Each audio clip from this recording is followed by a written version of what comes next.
ભાવનગર શહેરના છેવાડે આવેલા તરસમિયા ગામે ઘેટા બકરા ચરાવવા આવતા જતા હોય જેની લીંડીઓ પડવાના મામલે સમગ્ર પરિવાર ઉપર 6 જેટલા લોકોએ હુમલો કર્યો હતો, જેથી ઇજાગ્રસ્ત હાલતે પરિવાર હોસ્પિટલ ખસેડાયો હતો।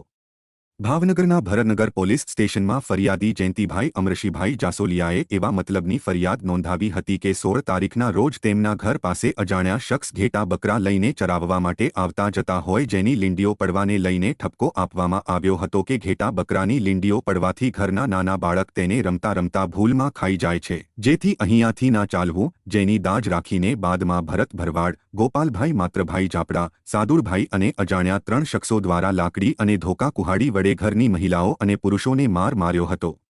જો કે નોંધાયેલી ફરિયાદ બાદ પોલીસે આગળની કાર્યવાહી હાથ ધરીને 5 જેટલા આરોપીઓને ઝડપી લીધા હતા।